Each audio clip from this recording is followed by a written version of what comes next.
Bonjour à tous. Aujourd'hui, on va faire un gel douche sur gras au lait d'avoine. Donc, j'avais envie de faire ça parce que déjà, il me restait du lait d'avoine. Ça m'arrive souvent quand je fais des savons. Vous savez, des fois, il m'en reste parce que j'utilise du lait d'avoine, du lait d'amande.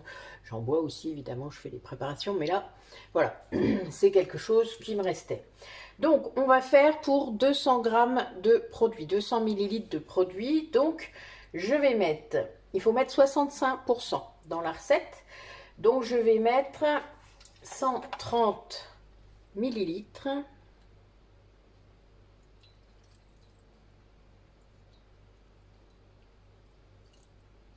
On y va doucement. 130 millilitres de lait d'avoine. Ensuite, je vais faire fondre dedans un tensioactif, le SCI, j'en ai déjà parlé, qui a un tensioactif doux, hein, solide, mais donc il faut faire fondre. Là, il en faut 10%, donc je vais en mettre 20 grammes.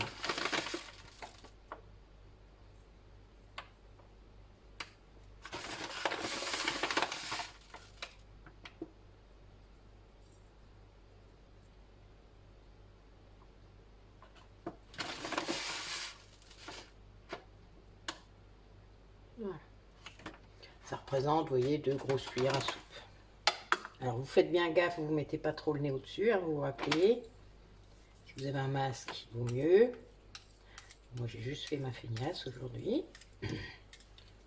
Voilà. Et on va laisser fondre au bain-marie, comme d'habitude.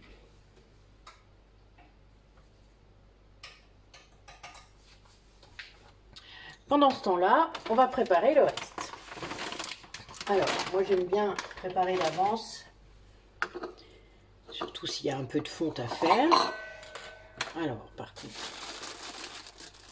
vous voyez, je dis ça et j'avais pas préparé mon petit bol. C'est pas grave. Alors, dedans, je vais mettre également plusieurs huiles. Donc, l'huile de coco qu'il va falloir faire fondre un petit peu. Donc, je vais la mettre en premier.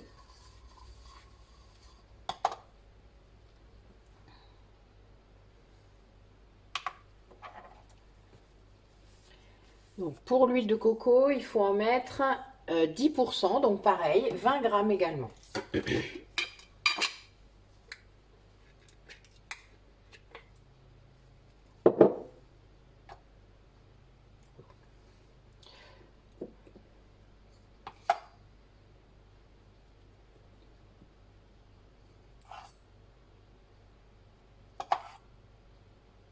Voilà. 20 grammes. 20 grammes, ça représente ça, vous voyez, ça fait pas beaucoup. On s'en rend compte au fur et à mesure, mais c'est vrai que des fois, ça fait pas beaucoup. Alors ensuite, je vais mettre, moi je vais mettre un macérat de pâquerettes que j'ai fait cet été sur huile d'amande douce. Donc vous pouvez aussi mettre de l'huile d'olive si vous voulez, etc. Il y a plusieurs huiles qui sont très bonnes. Même vous avez des huiles particulières à la maison, vous avez eu des cadeaux, vous savez, toutes sortes de... Voilà, il vous reste des petites huiles comme ça, un peu précieuses, n'hésitez pas, parce qu'il faut bien les utiliser déjà, et au moins ça vous fera un produit qui sera intéressant. Mais l'huile d'olive va très bien, même l'huile de tournesol. Donc 5%, d'accord, ce qui nous fait 10 grammes.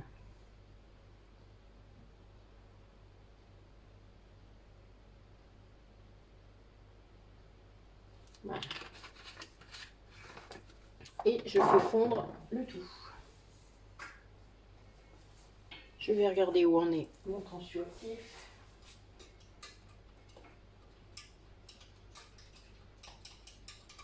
Pas encore complètement fondu.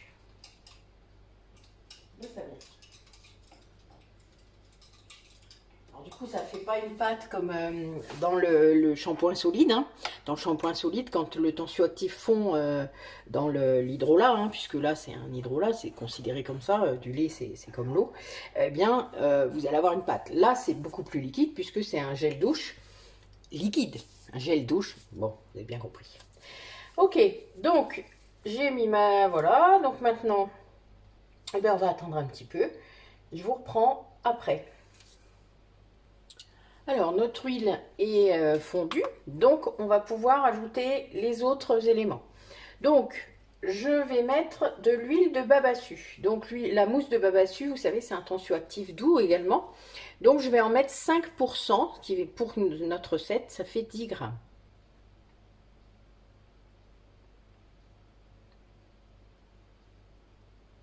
Voilà.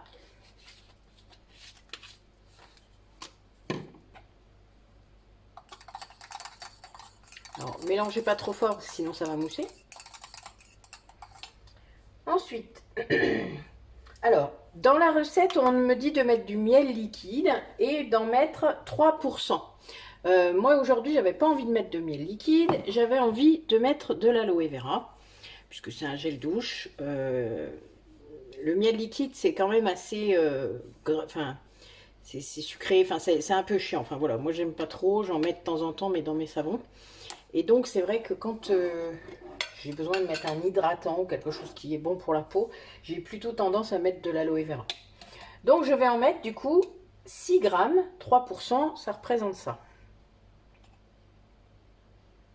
Ça représente pas beaucoup. Voilà.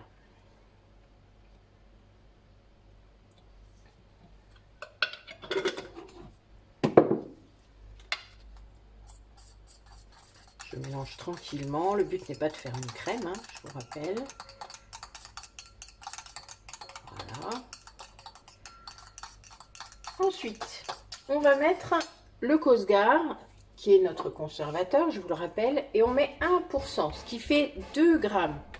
Alors, ça fait pas beaucoup. Je vais utiliser une pipette. Donc, 2 millilitres.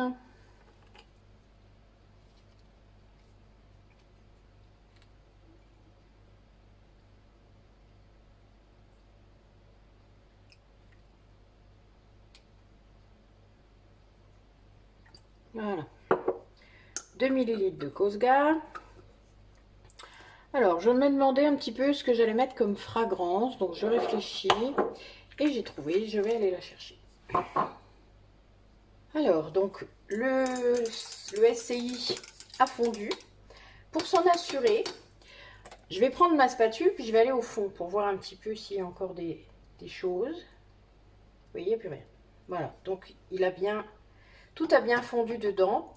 Alors, c'est pas beaucoup plus gélifié, mais vous allez voir, on va rajouter de la gomme de xanthane après. Donc, moi, j'ai pris la flagrance que j'aime beaucoup et que je mets dans la crème de douche, pour ceux qui l'auraient vu. Et j'en mets, donc 0,7, ça nous fait 1,4. Ça s'appelle la tête dans les étoiles.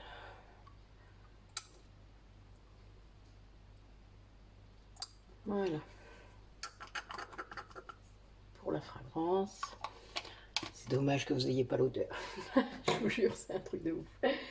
Ok. Et ensuite, voilà, on va mélanger tout ça et on va pouvoir après mettre la xanthane. Alors, je peux me débarrasser de ça. On peut attendre un petit peu que le lait tiédisse, hein, parce que ça peut être embêtant. On va voir. Je vais voir un petit peu ce que ça fait. C'est peut-être un peu chaud, hein. Je vais peut-être attendre un peu. Donc, je vous reprends quand c'est refroidi. Allez, on y va doucement. On mélange bien à chaque fois.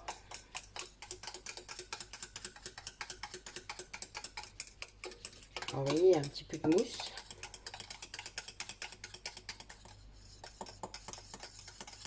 C'est normal, on a 2 tensioactifs.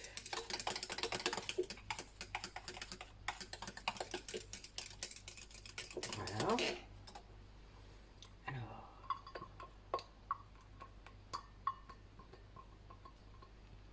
Donc c'est fort liquide, hein, vous aviez bien compris. Et du coup, on va mettre un petit peu de xanthane. Alors, la xanthane, c'est toujours, enfin, toute poudre gélifiante et chiante à mesurer. Là, on veut qu'il y en ait 0,3%. Ce qui nous fait 0,6 grammes. Vous êtes content, hein? Bon, je vais prendre la petite balance, du coup.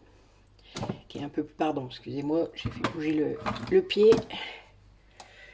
Alors, on va voir un petit peu.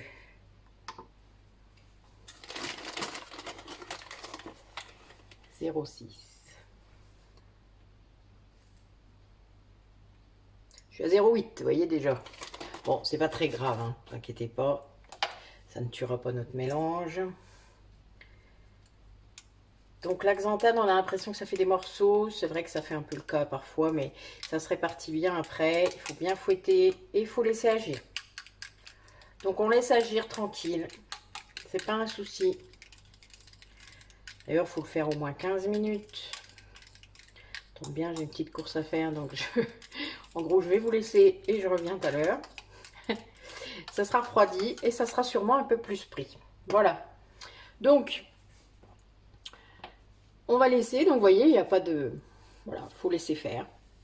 Vous avez bien battu. Bon, vous voyez, j'ai pas trop secoué parce qu'il y a quand même les tensioactifs. Il ne faut pas que ce soit non plus... il n'y a pas comme des... Vous voyez ce que je veux dire. Et donc maintenant, il faut laisser agir. C'est la même chose quand vous... pardon. Quand je vous parle de xanthane dans un mélange, vous faites tout le temps la même chose. Il faut laisser un peu le temps, d'accord? Alors des fois, je ne vous le dis pas toujours, hein, puisque je vous coupe et je ne sais pas si vous vous en rendez compte. Mais bon, voilà, il faut laisser agir. La gomme goire, ça va beaucoup plus vite. Hein, tout comme l'agar-agar, ça va beaucoup plus vite. Donc, ne vous affolez pas. On laisse faire, de toute manière je vous dirai, mais bon, il faut compter 15 minutes à peu près, pour que ça agisse bien. Voilà, bah écoutez, à tout à l'heure. Alors, donc, je suis revenue.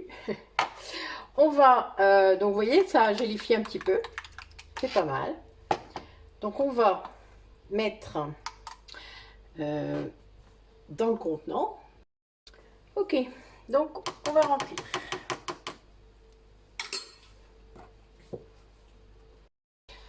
Petit souci technique pour la vidéo du gel douche sur gras au lait d'avoine. Donc, bah, écoutez, il est déjà rangé en fait.